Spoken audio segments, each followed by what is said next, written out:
गांव में सोनेलाल नाम का एक मूर्तिकार रहता था। मूर्ति बनाने की ये अनोखी कला उसके दादा परदादा के समय से चली आ रही थी। उसके पास खेती बाड़ी करने लायक जमीन या धन तो था नहीं, इसीलिए वो अपना गुजर बसर मूर्तियां बनाकर ही करता था। उसके पास एक बूढ़ा ऊंट था जिसका नाम चेतक था। अरे ओ चेतक, अबे ओ निकम्मे ऊँट, जल्दी से यहाँ बाहर आना है। चेतक चिड़चिड़ाता हुआ उठा। मेरे बाप दादा ने मुझे विरासत में धन दौलत ना देकर तुझ जैसे निकम्मे और निठल्ले ऊँट को दे दिया।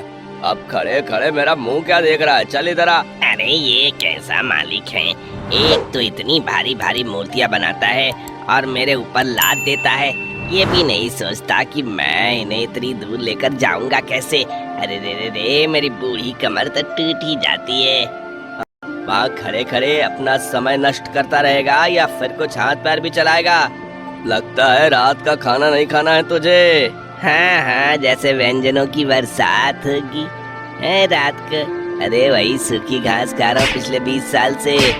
बकवास करता है, मुझसे जमा लड़ाता है। ये जो सूखी घास मिलती है ना, बाहर कहीं जाएगा तो तेरे जैसे बूढ़े निकम्मे ऊँट को ये भी नसीब नहीं होगा, समझा? गुस्से में सोनेलाल ने सारी मूर्तियों का एक बड़ा गट्ठर बनाया और चेतक की पीठ पर लाद दिया। चेतक ऊँट मार खाकर चुपचाप चल दिया। ये थी सोनेलाल और चेतक की रोज की कहानी। दोनों एक दूसरे से नफरत ही करते थे, बस मजबूरी थी कि किसी तरह साथ में गुजारा कर रहे थे। यहाँ तो कितने सारे लोग हैं। एक काम करता हूँ, इनके पास जाकर इनसे कहता हूँ कि मुझे अपने साथ ले जाएं। मैं अपने मालिक से तंग आ चुका हूँ, अब मुझे नया मालिक चाहिए। सोनेलाल अपनी दुकान सजाने लगा। वो काम में व्यस्त हो गया और उधर चेतक ऊँट मौका पाकर फरार हो गया।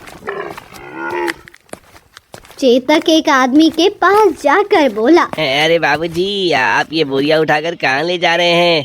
भाई बाजार लेकर जा रहा हूँ, इसमें बाजार से लिया हुआ सामान है बोरी में। ओहो, तो मैं आपकी कुछ मदद कर देता हूँ, लाइए ना। ये बोरी मेरी पीठ पर रख दीजिए, मैं आपके घर पहुँचा दूंगा। अरे नहीं, इसकी कोई ज़रूरत नहीं है, मैं खुद ही लेकर चला जाऊंगा। आदमी के मना करने पर भी चेतक ऊँट उसके आसपास ही टहलता रहा और उसकी मदद करने का आग्रह करता रहा। अरे क्या चाहिए रे ऊँट, क्या मेरे आगे पीछे घूम रहा है? मुझे कोई मदद तो नहीं चाहिए, समझा क्या? चल अब जा यहाँ से भाग। बताओ भला, ये भलाई का तो जमाना ही नहीं है। यहाँ मैं इसकी मदद कर रहा था और इसने मुझे भगा दिया। लगता है मालिक जैसे कई लोग इस दुनिया में। खैर, मैं हार नहीं मानूंगा, कल से फिर कोशिश करूंगा। चेतक ऊँट जब वापस अपने मालिक के पास गया तो उसने देखा वहीं पास खड़े कुछ लोग आपस में बातें कर रहे थे। चेतक ऊँट ध्यान से उनकी बातें सुनने लगा। अरे रे, बहुत खूंखार भेड़िया है, ना जाने कहां से अपने गांव के जंगलों में आ गया है। अरे कई लोग की बकरियां तो उसका नाश्ता बन चुकी हैं और उसने कुछ लोगों को भी घायल कर दिया है। हाँ भैया, उसकी दहशत तो पूरे गांव में फैली हुई है और सुनने में आ रहा है कि महाराज ने कहा है कि अगर कोई शिकारी उस भेड़िया को पकड़ कर लाया तो उसे 1000 सोने के सिक्के मिलेंगे।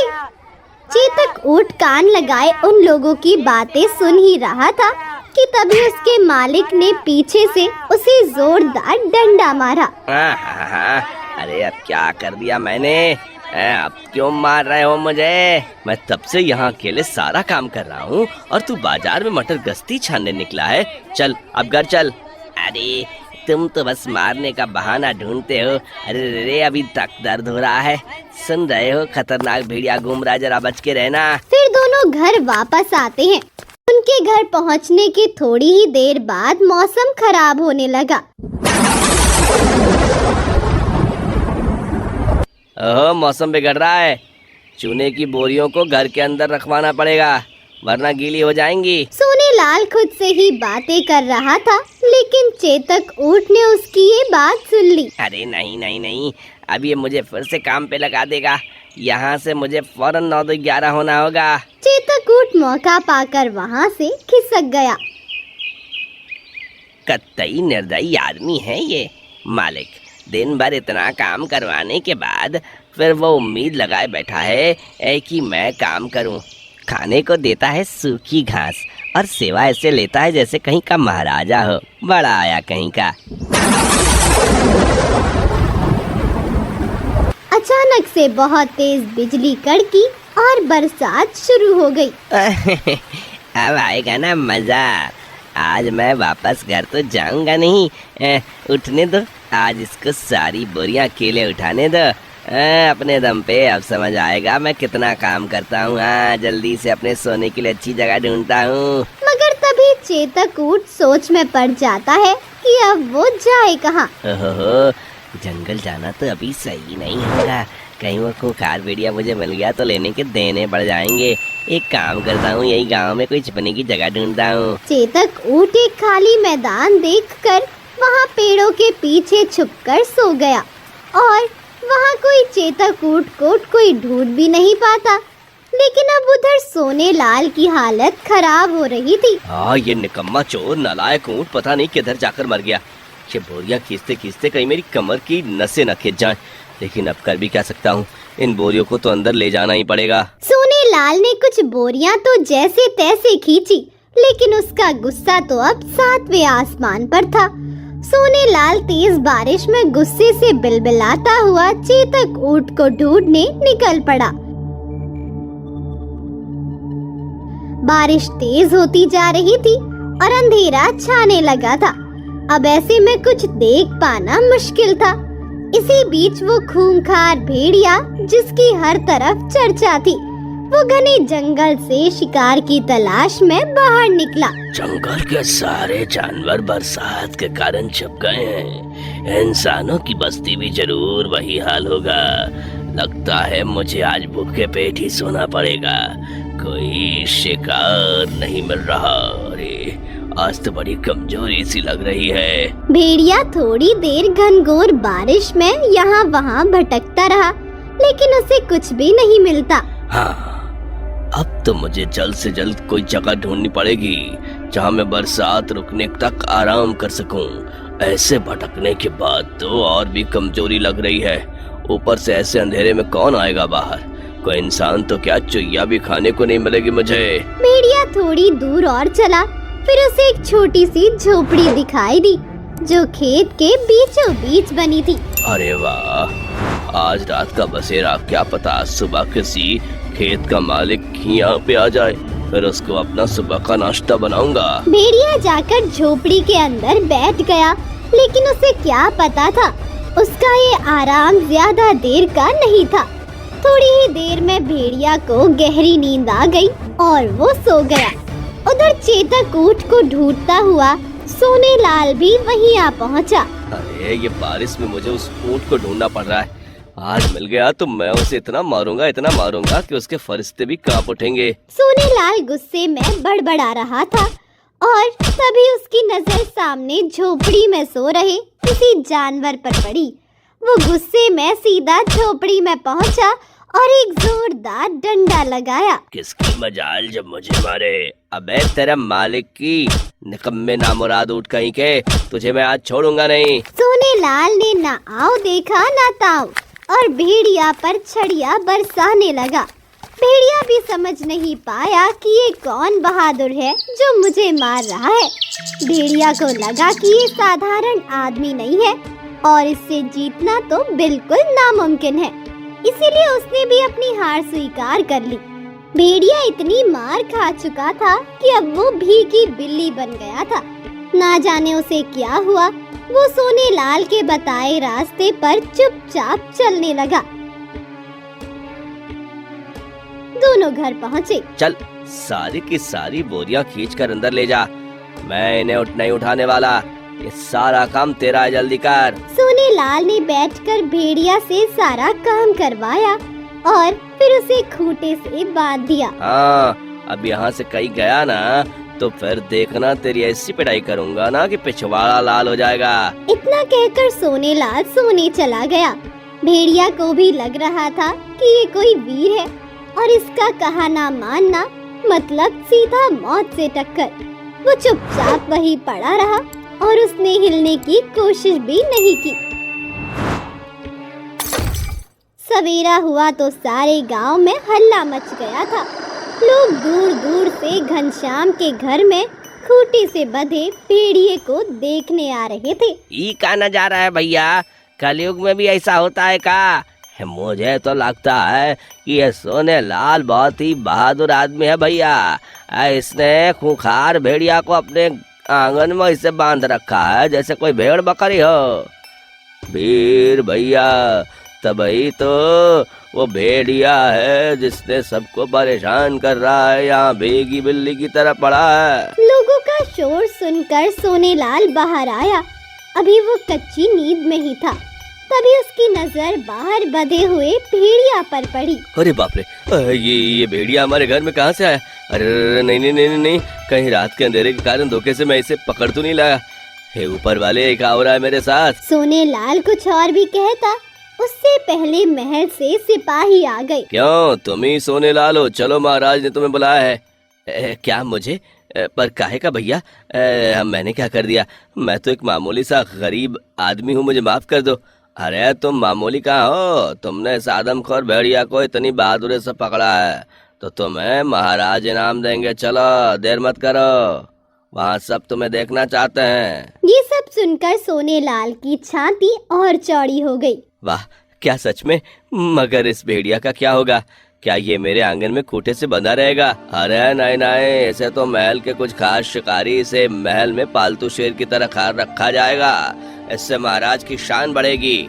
तब तक इसे यहीं बांधे रहने दो, जब तक वो लोग आते नहीं। तुम मेरे साथ चलो। अरे वाह वाह, क्या हरी भरी घास है। ये रूखी रूखी घास से तो बेहतर ही है। अब तो मैं सोच रहा हूँ मालिक के घर कभी न जाऊँ, खड़ूस कहीं का, जाने कैसा विचित्र आदमी है वो। अरे देवलाल भाई, उस खूंटे से बंधे भेड़िया को देखने गए कि नहीं गए? अरे उसके चर्चे इतने हैं गांव में, क्या ही कहना। नहीं नहीं, मैं तो नहीं गया, लेकिन मुझे जाना चाहिए। बड़े चर्चे सुने हैं उसके कि कैसे सोनेलाल ने उसे मार मार के खूंटे से बांध दिया। बड़ा बहादुर निकला सोनेलाल। जैसे ही चेतक ऊंट अपने मालिक का नाम सुना तो वो दंग ही रह गया। अरे काहे का बहादुर है ये ससुरा? वो कायर कब से बहादुर हो गया? अरे वो तो बस मुझे मारता है, वही उसकी बहादुरी है। जरा इन लोगों के पास जाकर इनकी पूरी बातें सुनूं, आखिरकार ये मांजरा क्या है। अरे अगर उस भेड़िया को देखना है तो शाम के पहले चले जाना, वरना महल के सिपाही आकर उसे ले जाएंगे। सुना है महाराज उसको खार भेड़िए को महल की शोभा बनाकर रखने वाले हैं। हाँ हाँ, मैं तो जरूर ही जाऊंगा उसे देखने। अरे भाई, ऐसा अजूबा रोज रोज कहाँ देखने को मिलता है। दोनों आदमी बातें करते हुए आगे चले जाते हैं और चेतक ऊंट हैरान हो जाता है। अरे बाप रे, ये तो मुझे क्या सुनने को मिल रहा है। यह खबर तो बहुत अतरंगी लगती है। लगता है वापस जाकर देखना ही पड़ेगा। वैसे अभी भी वो मालिक वहाँ नहीं होगा तो मैं बच जाऊंगा। चेतक ऊंट अपने घर लौटता है और उसके सामने एक भेड़िया ढेर हुआ उसके दरवाजे पर लेटा हुआ था।